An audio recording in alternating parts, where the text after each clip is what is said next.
we do a couple of hours as a meeting here, I think that would be helpful if you're amenable to that. Yeah, no, that's fine with me.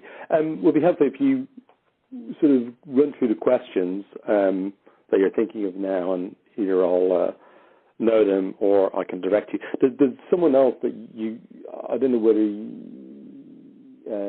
you might want to talk to him or not, but there's actually there's two more. Trevor Phillips is now the CEO, exec chair of HVivo, and he was the COO of Vectura. So he knew a lot on the operational side, and then the development, depending on where your questions go, on the science side. Mark Main is now an independent consultant, so I can pass those on through GLG if you want. But yeah. Let me say what. Let me. First, I'll just have a quick look at them. But as you say, maybe it's worth having that discussion with them as well. And then perhaps after that discussion, we also speak to Chris as well, because I think that it would be helpful to catch up with him. I think he's probably, as you say, I've seen that he's in a number of NAD positions, but I think it's someone that is worth speaking to, unless you disagree. No, he's a good guy, and has a lot of knowledge. I enjoyed working with him. Yeah, because he left. I mean, he was there for like 12 years, I think, wasn't he? Yeah, Sort of... yeah, man and boy almost. Did you There's one more individual that I've getting the name I came across and I can't.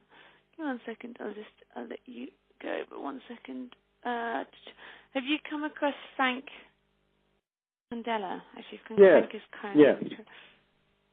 Does he? I mean, I guess that he's currently involved with the company, but I don't know if you had a view on sort of his expertise.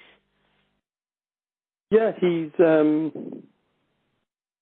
been around and knows respiratory, and he's been on the board of, obviously on the board of Sky, so knows the space quite well. Yeah, he's still involved. He's got a US company. I don't know. He's CEO of a US company that I think has got still in respiratory. Yeah. Okay. Well, why don't I go to schedule that for the week of the 23rd? I think it might have to be Monday, Tuesday. I'll find a date. If it's not the 23rd, it'll be the week after. But we'll find a date in the sort of coming weeks, and then we'll also sort of think about the questions and then some of the names you mentioned as well. I'll have a think about how best to speak with them, and then we can spend a bit more time. Sure. And the questions on the drugs, they're the drugs that Vectura have, or the markets they're going into?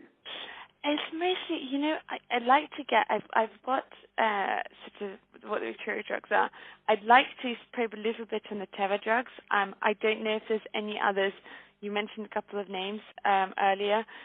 In my mind, it's kind of what do you want to, if you're operating in a space, what do you want to get to?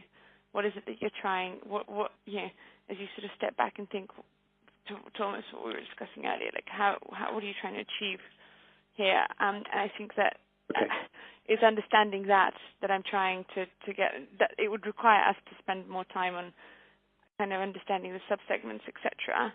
But it would be good to get your knowledge and perspective on kind of what you thought worked and what you thought didn't work. I appreciate that you wouldn't know everything in the space. It's just more kind of getting your perspective on it. No, that's fine. It's helpful though, because I can have refresh my view on these things. Generally, the drugs in respiratory are either dealing with bronchodilation, trying to increase the airways, or dealing with inflammation. And the bronchodilation has been pretty much ticked, will be my view. I think it'd be Chris's view as well. It's the inflammation is a holy grail. Yeah. So one of the smaller I think it was Verona Pharma. They moved from London to do a NASDAQ listing.